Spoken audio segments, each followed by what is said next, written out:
Hello, y'all, and welcome to Lesson 7, where we're going to cover Structure 1.3.1. This section is based on Structure 1.3 electron configurations with our guiding question, how can we model the energy states of electrons and atoms? So we actually need a little bit of precursor information for that, which is what this section's all about.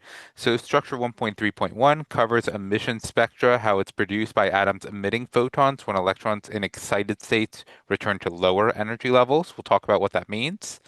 We're also going to qualitatively describe the relationship between color, wavelength, frequency, and energy across the electromagnetic spectrum. We'll define that as well.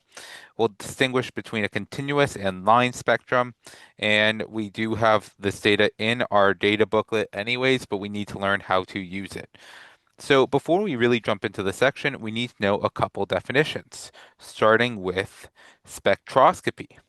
Spectroscopy is the study of the interaction between matter and light. So that's what we're going to be looking at today.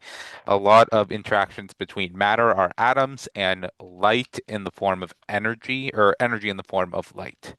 We're going to talk about emission spectra, which is a range of frequencies and wavelengths. The range of frequencies or wavelengths of light emitted by an atom as electrons. I'll be using E minus to signify electrons, but as electrons fall from higher to lower energy levels. Lastly, I'll just delete it here, electron transitions. These are basically any movement of electron between energy levels in an atom, and these are associated with either the absorption or emission of light. So, without further ado, and with those definitions out of the way, let's talk about light. That's the first thing we need. Now, light is usually covered by the electromagnetic, or EM, spectrum. So, what I mean is that the electromagnetic spectrum is kind of a way of cataloging and describing all light. Now, usually when we think of light, we think of visible, the stuff we can see, but also all the others. You should already have a little bit of knowledge on light, but we'll jump into it regardless. So, when we think about the electromagnetic spectrum, you might have seen it as a series of waves that get closer and closer and closer and closer and closer and closer and closer, all the way till they're basically so close you can't really see much. That's the best I can do. And when we look at our electromagnetic spectrum, it does go from these really long waves over at this end to the very short waves over at this end. We say this has a long wavelength. The distance from peak to peak is our wavelength, and a low frequency. The other thing to note is that over here we have very low energy light. And over here we have very high energy light. When we break up our electromagnetic spectrum into its 7 categories, we find that visible light, the stuff we can see, is only a really narrow section. So this right here is about visible light. Over on this end, we have radio, then radio waves, then microwaves, then infrared waves. Then after visible light, we have UV. That U also looks like a V. Ultraviolet, ultraviolet. Then we have X-rays, and then we have gamma rays. A couple things. I'll usually shorten infrared to IR. Gamma, I'll just use the Greek symbol, gamma. So this is our entire spectrum, all the way from radio all the way to gamma rays. And generally, anything after visible light we call high energy. Anything before visible light we call low energy, including visible. Visible is pretty low energy, but this is our spectrum. Now, in addition to our spectrum, we're going to describe it in a couple ways because we identify our light by 2 ways. So we identify light by either its wavelength, which is represented by this little symbol that is the Greek symbol for lambda, and that's how we reference light. Wavelength is the distance from peak to peak in a wave. So if we have a wave right here, that distance right there is our wavelength. It is usually measured in meters. So we use the SI unit meters. Light can also be identified by its frequency. Frequency is just generally denoted by the letter F. And frequency is the number of waves that pass a point in a second. It is measured by the unit hertz, which we generally abbreviate to capital H lowercase z. And hertz is actually just 1 over seconds, or as the IB likes to generally say, seconds to the negative first power. All right, so these are the two ways that we can identify light, either by its wavelength or its frequency. So when we go back to our diagram of light, we can say low energy light also has a long wavelength and a long wavelength and low frequency. While high energy light has a short wavelength and high frequency. Now, these two things are related. So the longer the wavelength, the shorter the frequency, and we actually have an equation to tell us how they're related. So the equation is frequency is equal to c over lambda. Therefore, frequency is inversely proportional to lambda. So as frequency goes up, wavelength goes down. Now, you might have been like, well, hey, what's this c here? Well, that's actually kind of like a constant. This is the speed of light, and all light travels at the same speed, 3.0 times 10 to the eighth meters per second. So radio waves, gamma rays, they all travel at the same speed in a vacuum. All right, so that's a little bit about the electromagnetic spectrum. What we're really going to concentrate on is the light we can see. So let's take a look at the visible portion only. Visible only.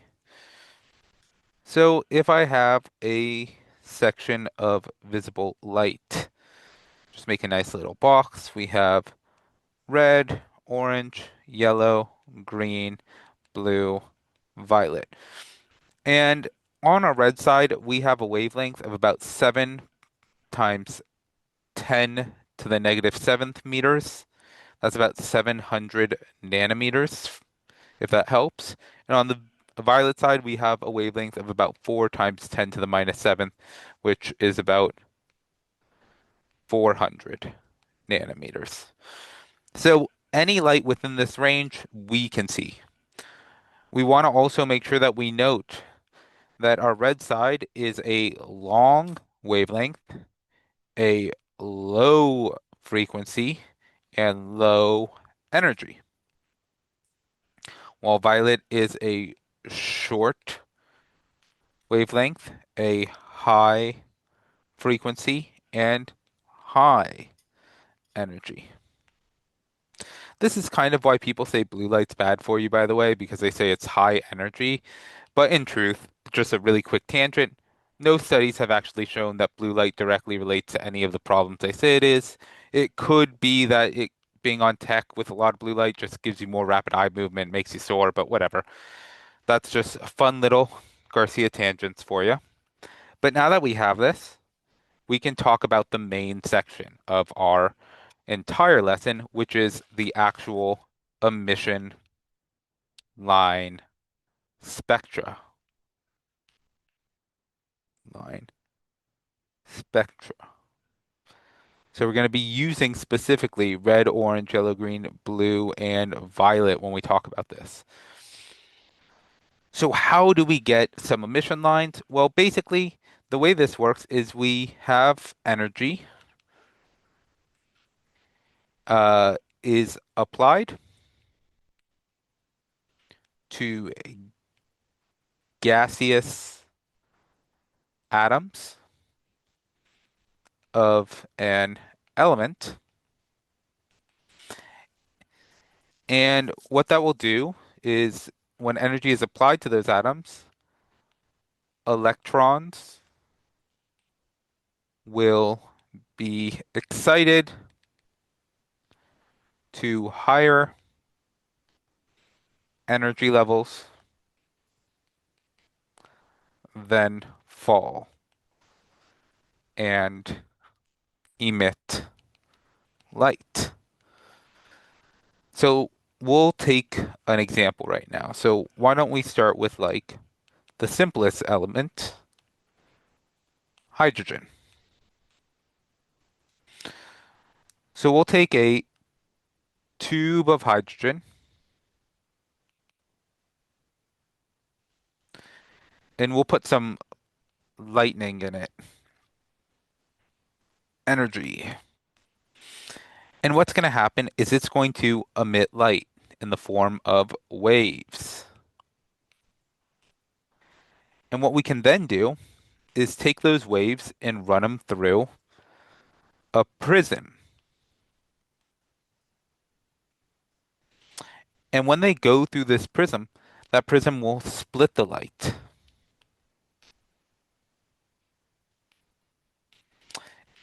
And each wavelength will be deflected based on its wavelength and frequency. And we can detect that splitting. So when we look at that detection, we'll get this nice little black bar with a couple lines. We'll have one over here in the red region. Then we'll have one here in kind of the bluish teal. Then one in the bluish. And let's see if I can get like a violety or violet. Yeah, how about that? Move that one back to what it was. So we'll get this right here, which is our emission spectra. And we'll notice a couple things. We can actually measure these wavelengths. This one's about 410 nanometers. This one's going to be about 434. This one's going to be about 486. And this one's going to be about 656. So these are all in nanometers. All right. This emission line spectrum is actually unique to each element. So every hydrogen will produce the same spectrum. This is actually how we can tell what stars are made of. When we take that light and we divide it up, we can see the emission line spectrum of their light and identify the elements that made it. But we're going to actually cover that much later in a different section. A couple things of note is we have a difference between what we call a continuous spectrum. And a continuous spectrum is just all wavelengths and frequencies. Wavelengths and frequencies of light. And when you see that, generally you see a bar that just continues throughout. I'll show one a little later. Versus a emission line spectrum. Emission line spectrum, which is going to just show specific wavelengths and frequencies, and this will usually be on a black background. Furthermore, something you may notice here is that we actually have our wavelengths converge at high frequency. So these will usually converge at high frequency. Now, I'll show you a couple other spectrums, and we can analyze them. Just a moment here. So as we look at these, we see our hydrogen. You can see helium has more, neon, sodium, and mercury. So each one of these are very different from their own, um, are very different from the other ones. And these we notice are all going to be emission line spectrums. It's discrete wavelengths and frequencies on a black background. All right. So this is what our emission line is. And very quickly, I will also pull up a continuous spectrum to compare against. So here we see our continuous spectrum, which shows all wavelengths, versus our emission spectrum. Now, also here we have an absorption spectrum, which we'll talk a little bit about in another lesson, but absorption and emission spectra are just inverses of each other. So the continuous shows all wavelengths, while the emission shows only ours. And we can tell once again that this is actually hydrogen, of course, because it matches our hydrogen up here. All right, so moving on. If we want to truly understand emission spectrum, we actually have to start by looking at Bohr models. Bohr models are a different model of atom. It came after Rutherford, but Bohr models specifically denote that electrons travel in discrete energy levels around the nucleus. So generally we have a Bohr model that might look a little something like this. So we have our nucleus in the middle, and then we have an energy level. I notice I still have my fill on from before.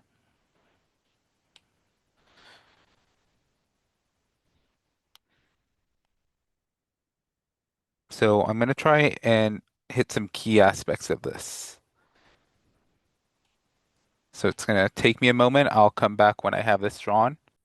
So here we have our Bohr model.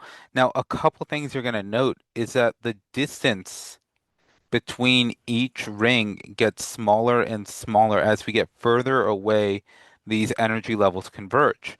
We're also going to label these energy levels. Starting with the inner one, we call this n equals 1, 2, 3, 4, 5, and 6. N equals 2 equals 3, n equals 4, n equals 5, and n equals 6. This is what our Bohr model tends to look like. Something about this is that our energy levels are assigned the letter, you've guessed it, n, which is the principal quantum number. This is going to help us describe our electrons and their transitions.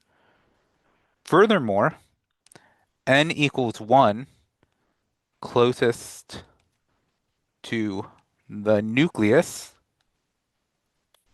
is referred to as the ground state. So if we have n equals 1, we are in the ground state. Now, I'm going to clarify something.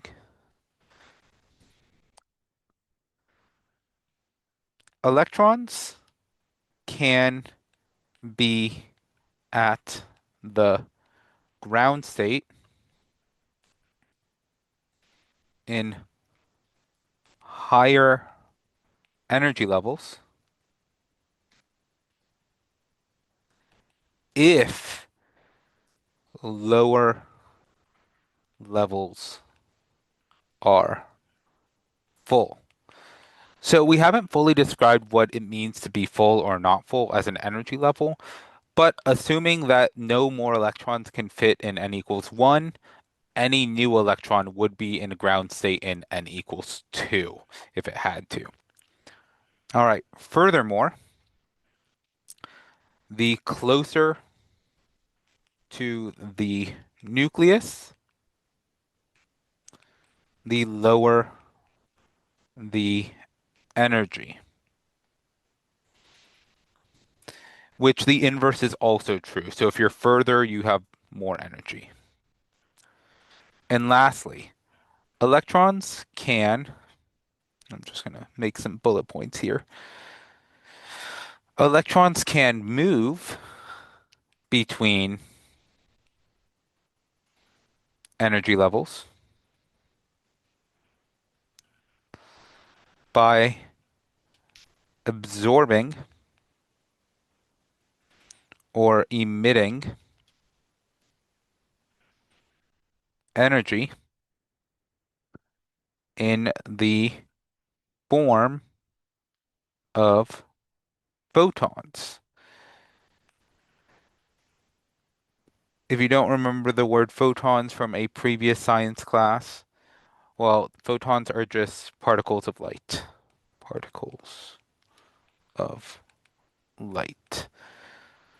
All right. So we're almost done here with this lesson. We just have to go over a couple things, a couple clarifying points. So if electrons absorb an exact amount of energy, it will transition to a higher level. So let's say, for example, in hydrogen, we have an electron in n equals 2 plus energy. We'll say exact energy. It will move to n equals 3. So what I mean is it must be exactly the right amount of energy to transition from one energy level to the next. It cannot be more, it cannot be less. That's the first clarifying point. Number two is that an electron in a higher level, maybe in this example, would be in an excited state. So an electron that's been promoted above its regular energy level, above its ground energy level, is said to be excited. Something about the excited state is relatively, spelled that one though, relatively unstable compared to ground.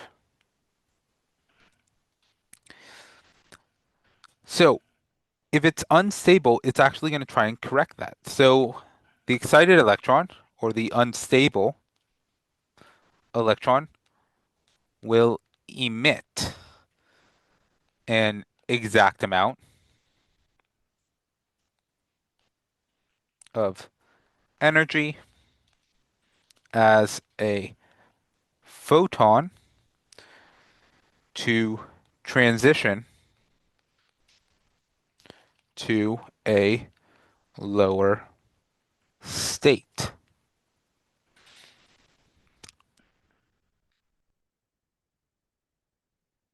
This photon corresponds to a visible light wave that can be detected. Not always, but this is how we produce our emission line spectrum. These transitions can produce infrared and UV, but we cannot detect those as they are invisible to us. So back in our example before, we had hydrogen. So that same example of hydrogen, if we have N equals 3 and it drops to N equals 2, we get a red photon. But let's say it goes from higher. What about N equals 5 to N equals 2? Well, if we look back at our energy levels, if we go from, 3 to 2 versus 5 to 2, that's a much larger jump. If it's falling from a much higher place, it is very likely going to emit more energy. So in that case, N equals 5 to 2, instead of getting us a red photon, would actually give us a blue photon.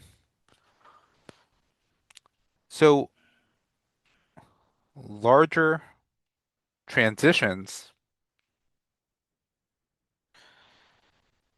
relate to larger amounts of energy, either emitted or absorbed, depending which way it goes. So with that, that is our emission line spectrum. We're going to cover specifically the transitions of hydrogen, and we're going to learn about that a lot more in the next section. Hopefully this helped and have a great day.